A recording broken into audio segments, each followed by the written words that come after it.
Ken mentioned that, you know, he was on the podcast. And he mentioned, you know, oh, when it came to Frank, you know, I felt like I always need to be tougher on him, be harder on him. He's my brother, and I need to show everyone there's not going to be any, you know, unfair advantage, and he's got to do the same thing as everybody else. Do you feel do you feel he always had your best interest at heart, though, when you guys were coming up? No. No. It's like, fuck it, no. No. Yeah, no. He wasn't like the tough big brother. You just thought that he was just, no. Do you feel, though, that you learned more from him, though, in the beginning stages of your career than you would have if you just went somewhere else? Because you talk about going to Angus Dojo. Yeah, 100%. Yeah. And, you know, Ken has all my respect for being my first teacher. Like, I knew nothing. I was in prison. I know prison fighting. Prison fighting's easy. You know, you make sure you're cornered, you get something, you know, strong, and you go at it. Like, it's not hard. There's little technique. You get like a knife or something? Yeah. We were in prison, bro. You ever had to shank somebody? I got, I poked a guy with a pencil. Yeah. Wow. I wouldn't be able to do any of that. You ever been to prison? No. You ever been in jail? No. I saved you from going to jail a few weeks ago. Yeah. And, who you saved from going to jail this weekend? Why you trying to bring it up? Why you trying to bring that shit up there? Why you trying to bring? I'm just asking you a question. Why you trying to bring? It was a very intense weekend for our good friend Luke Rockhold.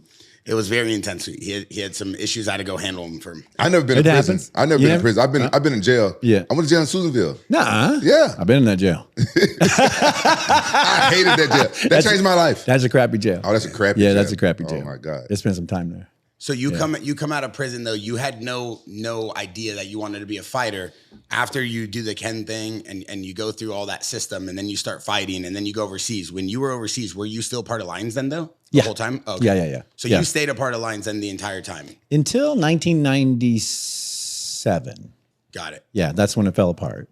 Got it. And a lot of it was because Ken's success. Like he left. He was doing other things, bigger things, and he left me to run things, being like what I was doing.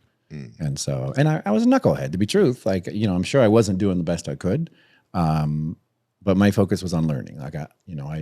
Because I thought this whole thing was life and death. I grew up where things are life and death, and so, you know, the whole sporting aspect to it didn't make sense to me. Like, I was always in there. That's why I was so intense. That's why I was so focused. It's because I was pretty certain someone was going to die, and it was probably going to be me. Wow. And if it wasn't me, then it was going to be the other guy, and then I would get to live.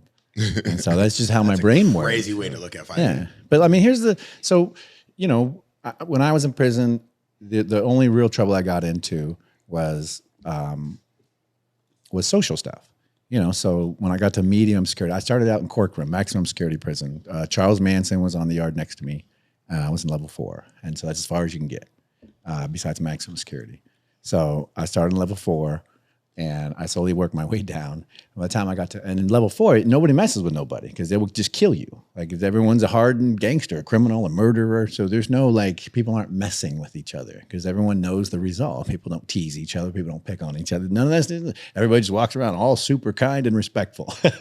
But when you go to medium security, you got all these knuckleheads in there. And, you know, they're in for dumbass stuff. They're not hardened criminals. So when I got there, I was in Jamestown, which is like a level 1 or 2 prison.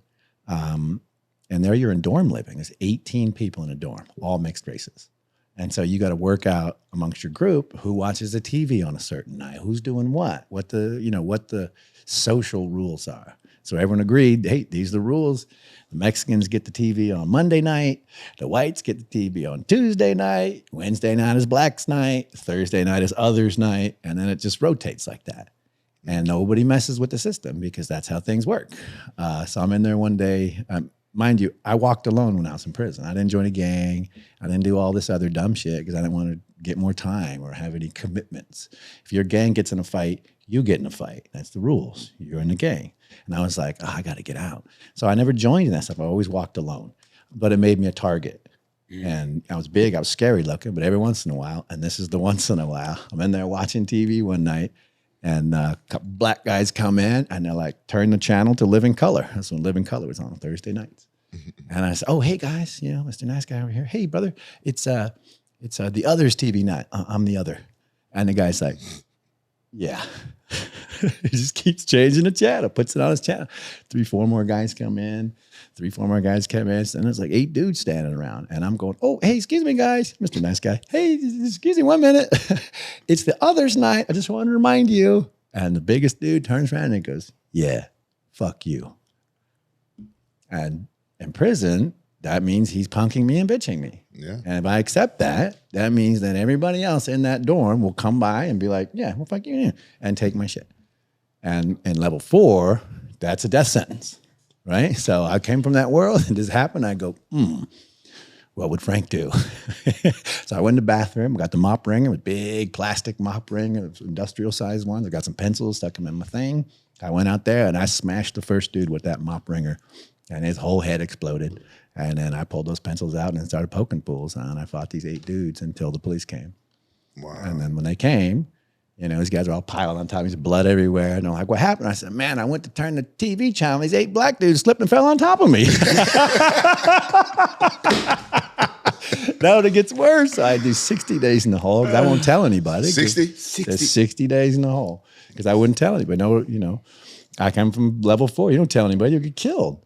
So I was just going to sit in the hole until they figured it out. So 60 days later, they come and they're like, all right, you're going back. And I go, where am I going? And I go, back to the same yard. I go, same yard? And they're like, yeah, but we've moved those other guys. And so my brain goes, fuck, somebody ratted.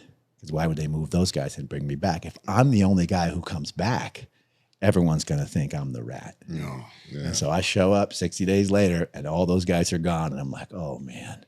So the next day in the kitchen, I'm sitting there by myself. I used to always read in the corner with my back to the wall after my work. And 50, 60 dudes come in the room, shut the door. They're like, you're a rat and we're going to kill you. And I was like, oh, this is one of those life moments. How you get out of this one? This is one of those truth moments where I should just speak the truth. Yeah. I just closed my book and I stood up and I said, I ain't no fucking rat. You're going to kill me? Let's do this. And then they all went, no, we're good. We're good. We're good. Level 2, nobody's tough. They were like, no, we're good. You're right. That makes sense. Makes sense. They all left. Unreal, dude. Yeah. It's terrifying.